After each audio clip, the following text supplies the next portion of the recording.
ताली बजाएंगे और यीशु मसीह के नाम आगे। और परमेश्वर हमें ऐसी तौफीक बख्शता है कि हम उद्धार के मार्ग पर, सच्चाई के मार्ग पर चलने पाए। फ़र्क बनाने वाले में नहीं है और हम मनुष्यों में भी नहीं है, लेकिन फ़र्क सिर्फ इस बात में होता है कि हमारे जीवन में पहला कौन है। ठीक है ना। ये मुंह है, ये मुंह से इंसान झूठ भी बोलता है और इस मुंह से इंसान सच भी बोलता है। इस मुंह से इंसान श्राप भी देता है और इस मुंह से इंसान क्या बोलते हैं, अच्छी बातें भी बोलता है। और जब हम इस दुनिया में जी रहे हैं तो हमें प्रभु ने निकाल कर लेकर आया है। क्या करके लाया है? निकाल कर लाया है। और हमें इसलिए नहीं निकाल कर लाया है कि वो एक झुंड, एक भीड़ तैयार करे, लेकिन इसलिए निकाल कर लाया है ताकि मैं और आप एक पवित्र जीवन जीने पाएँ। और क्योंकि ये ज़िंदगी या मौत ज़िंदगी का अंत नहीं है, एक और ज़िंदगी है जहाँ के लिए प्रभु ने हमें ये जीवन दिया है और हमें तैयार होना है। हम इस बात को सोचकर कि हम जो मनमौजी ज़िंदगी जी रहे हैं, हम प्रभु के पास जाएंगे, हमें स्वर्ग मिलेगा, हमें अच्छा जीवन, हमारे जीवन में अच्छाई होगी, तो बिल्कुल नहीं है। बाइबल बताती है मनुष्य अपने कर्मों के द्वारा उद्धार प्राप्त नहीं कर सकता। मनुष्य को अगर उद्धार प्राप्त करना है तो एक उद्धारकर्ता की ज़रूरत है। इस दुनिया में बहुत से राजा, पुरोहित, संत, महात्मा, ज्ञानी और बहुत से सेवक लोग इस दुनिया में आए। बहुत से अपने आप को देवता बोलने वाले मनुष्यों ने देवता बनाया, बहुत से प्रभु बोलने वाले आए। लेकिन यीशु मसीह की खासियत है कि जब उसका जन्म हुआ तो ना वो राजा था, ना वो संत था, ना वो पुरोहित था, ना वो कोई धार्मिक पुरुष था, लेकिन उसके विषय में लिखा है कि वो एक उद्धार करता था। क्या था? उद्धार करता।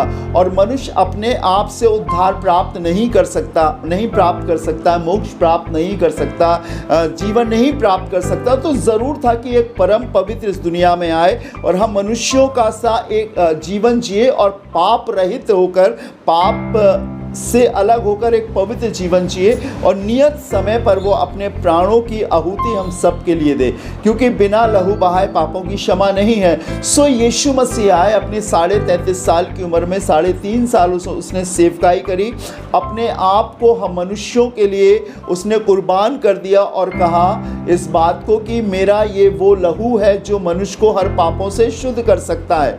क्योंकि प्राण की छुड़ौती के लिए प्राण देना ज़रूरी है। समझ रहे हैं ना आप? अगर आपके शरीर में से खून निकाल दिया जाए और मौसमी का जूस डाल दिया जाए तो आप जिंदा रहोगे क्या? नारियल का डाल दें, चकुंदर का डाल दें।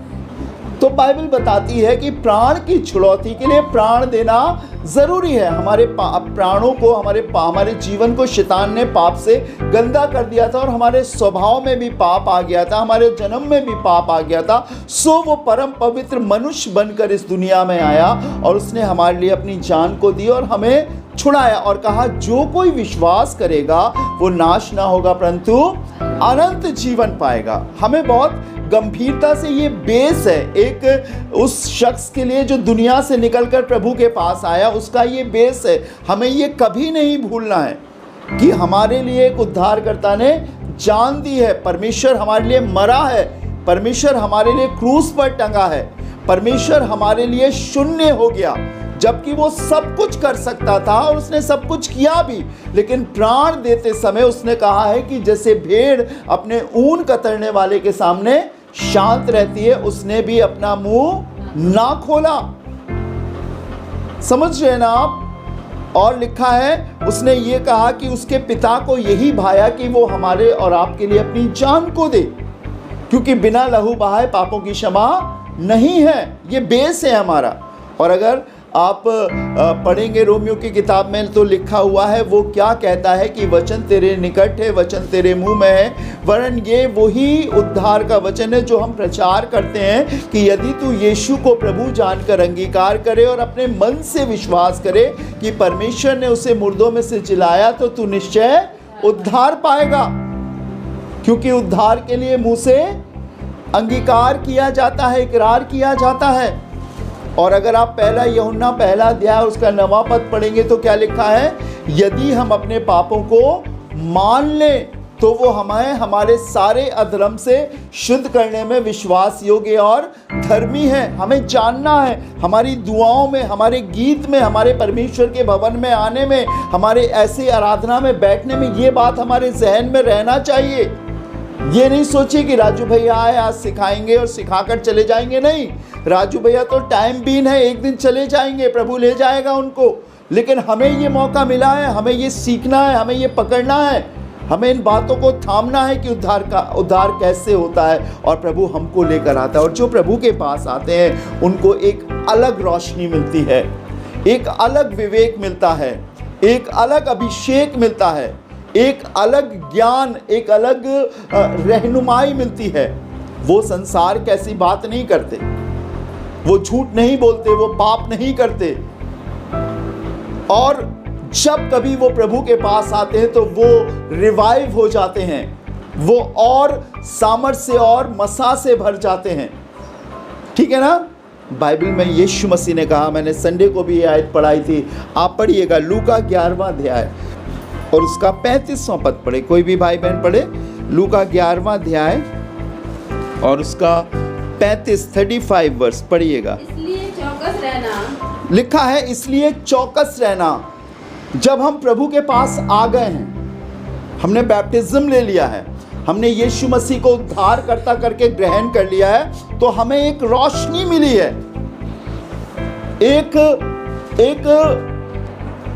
विश्वास मिला है, एक भरोसा मिला है। पतरस ने क्या कहा जब वो वचन सुनकर यीशु के पास आए, तो क्या कहा, तुम में से हर एक अपने अपने पापों की क्षमा के लिए यीशु मसीह के नाम से बपतिस्मा लो, तब तुम क्या पाओगे, पवित्र आत्मा का। जब आपने मन फिराया, जब आपने बैप्टिज्म लिया, तो आपको क्या मिला, क्या मिला बहन, बोलिए बेटा, बताओ क्या मिला, हेलो, क्या मिला, आत्मा, पवित्र आत्मा। अभी पढ़ा ना आपने, पढ़िए, निकालिए, आप निकालिए दूसरा अध्याय, प्रेरितों के काम दूसरा अध्याय, जल्दी से पढ़ेंगे दूसरा अध्याय और उसका 37-38 पढ़िए। प्रेरितों के काम दूसरा अध्याय। सुनने वालों के हृदय छिद गए। हाँ, वचन सुनने वालों के हृदय क्या हुए, कौन प्रचार कर रहा है यहाँ पे, प्रभु का दास पतरस। कौन कर रहा है, ये अपोस्टल है, प्रभु का यीशु का चेला है, ये प्रचार कर रहा है और प्रचार करके ये इस बात को बोल रहा है। तब सुनने वालों के हृदय छिद गए। क्या सुना इन्होंने, क्या सुना इन्होंने, बोलिए क्या सुना उन्होंने, बोलिए स्वीटी क्या सुना इन्होंने, परमेश्वर का वचन सुना। रात में ये खड़े होकर प्रचार कर रहा, हजारों की भीड़ है, इन लोगों ने परमेश्वर का वचन सुना जैसे मैं आपको सुना रहा हूं। और जब सुना लोगों ने तो क्या हुआ, तब सुनने वालों के हृदय छिद गए और लिखा है पतरस और शेष प्रेरितों के पास, अपोस्टल्स के पास आकर पूछने लगे, हे भाइयों हम क्या करें। अब आपने वचन सुना, दुनिया को सुना, आपने दुनिया की कथाएं सुनी, दुनिया के बाबाओं को सुना। दुनिया में जब आप पैदा हुए तो कोई ना कोई आपको कहीं ना कहीं मिला होगा, जरूर। आपको नहीं मिला होगा तो आपके माँ बाप ने परोस दिया होगा, भैया यही है तुम्हारे घरेलू, यही है तुम्हारे गुरुजी, यही है तुम्हारी जगह, यही तुम्हारे ऐसे, और तुम्हें मिला होगा। हमें भी मिला, हर धर्म में हर जगहों पर ये मिलता है, ठीक है ना। लेकिन उसके बाद जब हम प्रभु के पास आए, यीशु मसीह एक क्रिश्चियन परिवार में होने के बाद भी जब हम प्रभु के पास आए, हकीकत में जब हमारा और प्रभु का आमना सामना हुआ, तब हमें समझ में आया हम तो एक अंधेरी भरी जिंदगी जी रहे थे। क्रिश्चियन परिवार में होकर भी हम वो व्यर्थ और अनर्थ रीति से अपने जीवन को जी रहे थे। तब प्रभु के दास ने हमें प्रभु का वचन सुनाया, जैसे यहाँ पर पतरस ने सुनाया, वैसे हमें एक और प्रभु के दास ने हमें प्रभु का वचन सुनाया। Hallelujah, hallelujah. तो जब लिखा है तब सुनने वालों के हृदय छिद गए, हमारा हृदय भी छिद गया और दिमाग में आ रहा, अब हम क्या करें। हमने रो रो कर पछताव किया, प्रभु हम गलत हैं, हमसे ये गलती हो गई, हमसे ये पाप हो गया, बताइए हम क्या करें। अब सुनिएगा प्रभु का दास क्या जवाब देता है, जोर से पढ़िए जरा 37वां पद। पतरस ने उससे कहा, 37वां पद, तब सुनने वालों के हृदय छिद गए और वे पतरस और शेष प्रेरितों से पूछने लगे, शेष प्रेरितों से पूछने लगे, हे भाइयों हाँ, हम क्या करें। हे भाइयों हम क्या करें। अब आप आ गए प्रभु के पास, परमेश्वर के वचन को सुना आपने, आपका हृदय छिद गया। अब वचन को सुनकर आपने अपने मन को फिराया, मैं पापी हूं, मुझे एहसास हुआ मैं गलत था, मैं अपनी मन की रीतियों के अनुसार चलता था, मैं झूठ बोलता था, धोखा देता था, दुनिया, संसार और पैसे पर भरोसा रखता था। लेकिन जब वचन सुना तो हमें समझ में आया, हमारी आंखें खुली, हम गलत हैं। अब हम क्या करें? हमें कौन रास्ता बताएगा, कौन सा सही रास्ता है? इधर जाओ तो कोई ये बोलता, इधर जाओ तो कोई ये बोलता, इधर जाओ तो कोई ये बोलता। पर यीशु मसीह क्या बोलते हैं? पढ़िएगा बहन, पतरस क्या कहते हैं? हाँ, पतरस ने उनसे कहा मन फिराओ। सबसे पहले क्या कहा? मन फिराओ, अर्थात जिस पर हमारा मन अभी तक लगा है उससे अपने मन को क्या करना है? क्या करना है? फेर लेना है। पूरा ऑपोजिट, यू टर्न। अगर हम ऐसे चल रहे थे तो अब हम ऐसे नहीं चलेंगे, हम ऐसे चलेंगे। अब हमें एक नया जीवन जीना है। अब हमारे मन को एक नई सोच को लाना है। अब हमें हमारी आंखों से हमें अब एक नई आशा को रखकर देखना है। अब हम वो जीवन नहीं जी सकते। पहले जो अच्छा लगता था वो खा लेते थे, जो अच्छा लगता था वो पी लेते थे। कभी यहाँ बैठ, कभी वहाँ बैठ, कभी ये कर, कभी वो कर। हमारा आधा पैसा अनर्थ कामों में उड़ जाता था, कभी गुंडई में, कभी बदमाशी में, कभी इसमें, कभी उसमें। अब हमने प्रभु के वचन को सुना। अब हमें क्या करना है? अपने मन को फिराना है। क्या लिखा है बहन?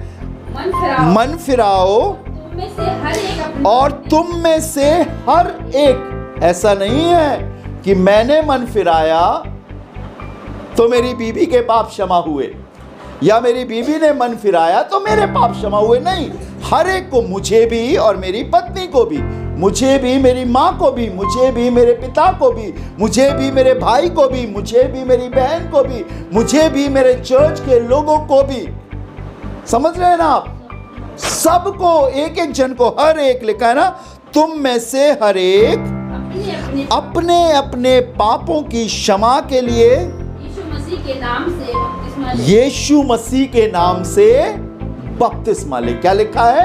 यीशु मसीह के नाम से बपतिस्मा ले तो तुम पवित्र आत्मा का दान पाओगे। अब जब हमने बपतिस्मा लिया यीशु मसीह के नाम से तो हमें क्या मिला? जोर से बोलिए, क्या मिला? सभी लोग बोलेंगे क्या मिला? पवित्र आत्मा, एक रोशनी, एक ज्योति, एक प्रभु, एक उद्धार करता। अब हमारे अंदर पवित्र आत्मा के रूप में कौन आ गया? यीशु मसीह। कौन आ गया? यीशु मसीह। समझ रहे ना? वो एक अजब रोशनी, सच्चाई की रोशनी। बाइबल में लिखा है वो सत्य का आत्मा। अगर वो सत्य का आत्मा तो झूठ हमारे अंदर से चला गया। समझ गए ना? पढ़ा है ना यूहन्ना 16वें अध्याय में, परंतु जब वो सत्य का आत्मा आएगा तो तुम्हें सब बातें स्मरण कराएगा। और कब आएगा वो? जब आप बपतिस्मा लोगे तब वो आपको मिल रहा है। और बपतिस्मा किसके नाम से लेना है? यीशु मसीह के नाम से। पिता का क्या नाम है? यीशु। पुत्र का क्या नाम है? यीशु। पवित्र आत्मा का क्या नाम है? यीशु। Hallelujah, hallelujah. वो तीनों नाम, तीनों चीजों का एक नाम है और वो नाम है यीशु मसीह। और बाइबल में भी लिखा है, यीशु मसीह ने कहा जो कुछ तुम पिता से मेरे नाम से मांगोगे, हम उससे पिता करके भी पुकार सकते हैं, अब्बा करके भी पुकार सकते हैं, पापा कह के भी पुकार सकते हैं, लेकिन नाम कौन सा होगा? यीशु मसीह। क्या नाम होगा? सभी बोलेंगे यीशु मसीह। ठीक है ना? अब हमारे अंदर एक रोशनी आ गई। हमने इन चीज़ों को पूरा किया, अब हमारे अंदर एक रोशनी आ गई। अब शैतान इस ताक में कि वो रोशनी को छीन ले, उस रोशनी को अंधेरा कर दे। समझ गए ना? इसीलिए अभी बहन सुमन ने पढ़ा था लूका 11वें अध्याय के 35वें पद को। क्या लिखा हुआ है? लूका 11वां अध्याय उसके 35वें पद को, इसलिए चौकस रहना। क्या रहना? चौकस का मतलब समझते हो? सावधान, अलर्ट। इसलिए चौकस रहना कि जो उजियाला तुम में है वो अंधेरा ना हो जाए। इसका मतलब जो पवित्र आत्मा परमेश्वर ने हमें दी है, यीशु मसीह के रूप में, पाक रूह के रूप में जो हमें मिली है, शैतान उसको हमसे छीनना मांगता है, अलग करना मांगता है और हमें अंधेरी जिंदगी में, फिर वही चिंताओं में, फिर वही पाप में, फिर वही बुरी आदतों में, बुरी संगति में हमें ले जाना चाहता है। और ऐसे बहुत से लोग हैं, आपको मालूम होना चाहिए ऐसे बहुत से लोग हैं जिन्हें परमेश्वर ने अपने अभिषेक से भरा, जिन्होंने बपतिस्मा लिया, जिन्होंने यीशु मसीह को ग्रहण किया, प्रभु की मेज में शरीक होते हैं, लेकिन उनके पास वो जियाला नहीं है। आज भी लड़ाई झगड़ा, बुरी बातों को सोचना, आज भी बुरी चीज़ों को बोलना, आज भी पुराना जीवन जीना, आज भी पुराने दोस्तों को अपने जीवन में रखना, वो जीवन जी रहे हैं। लेकिन बाइबल बताती है जो प्रभु की कलीसिया के लोग हैं, पौलुस ने लिखा है, जब मेरे आने में देर हो तो सत्य का खंबा अर्थात मसीह कलीसिया, पढ़ा है आपने? इस आयत को मैं आपको पढ़ा दूं क्या? सत्य का खंबा, देखिए क्या लिखा हुआ है, निकालिएगा मेरे संग प्रभु के वचन की इस आयत को। बहुत सुंदर सी आयत है और मुझे बहुत अच्छी लगती है, और मैं चाहता हूं आप इसको पढ़ें और इसको अंडरलाइन कर ले। पहला तीमुथियुस 3 अध्याय और बहन 15वां पद पढ़िए कोई भी। पहला तिमुथी चैप्टर 3 वर्स 15 पढ़िए, 15 पढ़िए। पहला तिमुथियुस 3:15 पढ़ें। चिपक गई बाइबल, रोज पढ़ा कीजिए एक एक पन। पहला तिमुथी 3:15 कि यदि मेरे आने में देर हो तो तू जान ले परमेश्वर के घराने में कि परमेश्वर का घर घराने में जो जीवते परमेश्वर की कलीसिया है, हाँ, और जो सत्य का खंबा है, जीवते परमेश्वर के घराने में जो जीवते परमेश्वर की क्या है? कलीसिया। और क्या है दूसरा? सत्य का खंबा। परमेश्वर का कलीसिया किसका खंबा होती है? बोलिए, अभी पढ़ाना आपने। परमेश्वर की कलीसिया किसका खंबा होती है? देखो देखो, आप लोग भूल गए, फिर से ध्यान दीजिए वचन पे जी। कि यदि मेरे आने में देर हो तो तू जान ले, जोर से, हाँ, परमेश्वर के घराने में या परमेश्वर का घर जो जीवते परमेश्वर की कलीसिया है। जी, परमेश्वर का घराना भी कलीसिया है और जीवते परमेश्वर की कलीसिया भी परमेश्वर का घर है। आगे, और जो सत्य का खंबा, और तीसरी चीज क्या है? जो सत्य का खंबा। और सत्य का खंबा कौन है? नहीं, कहाँ है भैया? वचन देखो ना, 2 बार पढ़ लिया अभी। फिर से पढ़िए जी। यदि मेरे आने में देर हो तो तू जान ले कि परमेश्वर के घराने में जो जीवते परमेश्वर की कलीसिया है। हाँ, जीवते परमेश्वर की कलीसिया है, और जो सत्य का खंबा और नेव है। कौन है? कलीसिया। हाँ, अब आए ना पॉइंट पे। क्या है? परमेश्वर की कलीसिया, अर्थात कलीसिया वो है जहां 2 या 3 मेरे नाम से इकट्ठे होते हैं, हाजिर होते हैं। कलीसिया में झूठ नहीं चलता, और झूठों की कलीसिया भी नहीं चलती। कलीसिया कौन बनाता है? हेलो, आंसर दीजिए जरा। कलीसिया कौन बनाता है? पास्टर बनाता है, बिशप बनाता है, यीशु मसीह बनाता है, पड़ोसी बनाता है, मेंबर बनाता है। कलीसिया कौन बनाता? हाँ, कौन बोला? यीशु मसीह। कलीसिया कौन बनाता है? आप लोग को भी बोलना चाहिए, बड़े लोग सपाट, छोटे लोग आगे, आप लोग को भी बोलना चाहिए। उसकी तो अभी उम्र है, सीखता जाएगा। ठीक है, कौन बनाता है कलीसिया? मैं चाहता हूँ आप पढ़ें, ये बेसिक चीज़ें हैं, आपके जीवन में आना चाहिए, क्योंकि जब मैं पूछता हूँ तो मुझे अच्छा लगता है कि आप लोग आंसर दें उसका। ठीक है ना? चलिए, मैं चाहता हूँ आप निकालें मत्ती 16वां अध्याय। मत्ती 16वां अध्याय 18वां पद पढ़िए, क्या लिखा हुआ है? यीशु मसीह पतरस से बात कर रहे हैं, पढ़िएगा। और मैं भी तुझसे कहता हूँ, जोर से पढ़े बेटा, जरा पावर से पढ़े। हाँ, और मैं भी तुझसे कहता हूँ कि तू पतरस है, और मैं इस पत्थर पर अपनी कलीसिया बनाऊंगा। कौन कलीसिया बनाएगा? कौन बनाएगा कलीसिया? यीशु मसीह। जोर से बोलिए, कौन बनाएगा? यीशु मसीह कलीसिया बनाता है, पास्टर नहीं बनाता है, याद रखिए। मेंबर नहीं बनाता है। कलीसिया कौन बनाता है? यीशु मसीह। और कलीसिया क्या है? सत्य का खंबा। वहां झूठ नहीं है, वहां तसल्ली देने के लिए फरेबी बातें नहीं है, सत्य का। और जिस कलीसिया में झूठ बोला जा रहा है वहां यीशु मसीह नहीं है। और झूठों का पिता कौन है? शैतान। यूहन्ना 8:40 में पढ़ा ना, कौन है? शैतान। और यीशु मसीह ने क्या कहा अपने लिए? मार्ग, सत्य और जीवन मैं ही हूं। यह है मसीह कलीसिया। और इस सत्य की रोशनी को शैतान चुराना मांगता है। बुआ जी चर्च क्यों नहीं आई? अरे तबीयत खराब हो गई थी, हम इसलिए नहीं आए। और पता पड़ा बुआ जी शादी में गोलगप्पे खा रही।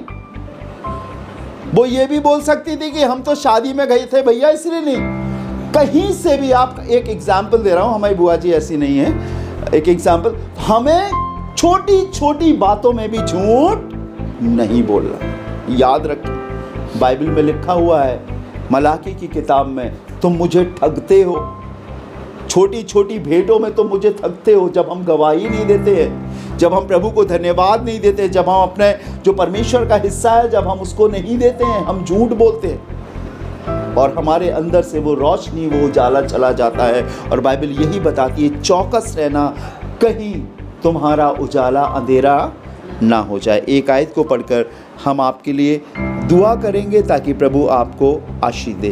पहला थिस्सलुनीकियों और उसका 5वां अध्याय, पहला थिस्सलुनीकियों उसका 5वां अध्याय, थिस्सलुनीकियों 5वां अध्याय और उसका 5वां पद पढ़िएगा। क्योंकि तुम सब ज्योति की संतान, बहुत गौर से सुनिएगा, क्योंकि तुम सब ज्योति की संतान और दिन की संतान हो।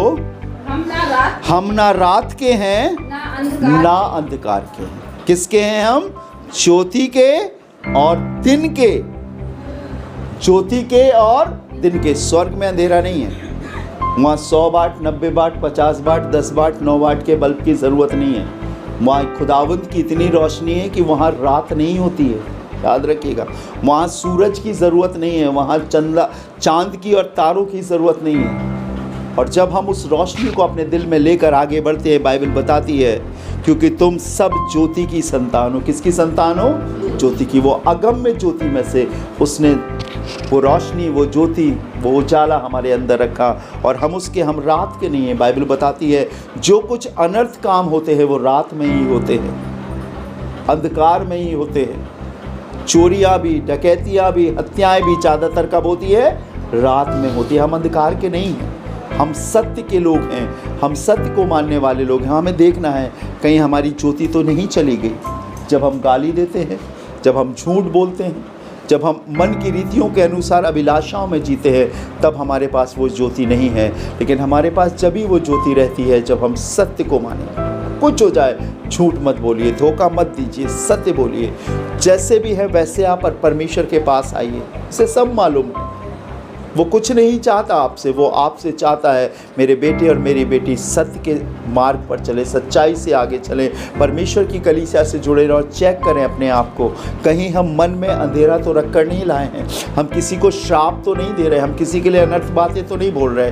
लेकिन जब हम उस सत्य को अपने जीवन में बैठाएंगे, उस रोशनी को अपने जीवन में बैठाएंगे, वो हमारे संग रहेगा। Praise the Lord, hallelujah. आइए अपनी आंखों को बंद करेंगे, प्रार्थना करेंगे। राजाओं के राजा, प्रभु के प्रभु, हम आपका धन्यवाद देते हैं तेरे वचन के लिए, तेरे जीवित कलाम के लिए प्रभु, जो हमें सिखाता है और बताता है और हर क्षण हमें सतर्क करता है। प्रभु, हम सब वैसे ही जीते थे जैसे दुनिया जीती है, हम वैसे ही जीते थे प्रभु जैसा हमें सिखाया गया था। लेकिन प्रभु, जब हम तेरे वचन के सामने आ गए तब हमें समझ में आया प्रभु कि हमारे अंदर क्या कमी है।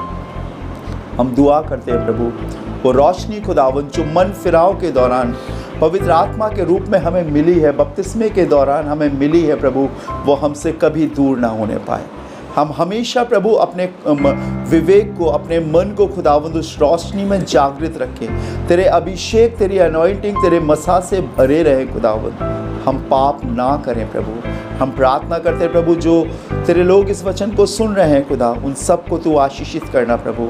वो रोशनी जो उनके जीवन में है प्रभु, अंधेरा ना होने पाए, वो ज्योति और प्रज्वलित हो। और प्रभु यीशु मसीह, जैसा तेरे वचन में लिखा है, लोग हमारे भले कामों को देखकर हमारे पिता की जो तू है प्रभु, तेरी बड़ाई कर सकें खुदावंद। हम कभी भी झूठ के लिए अपने सिर को ना झुकाएं।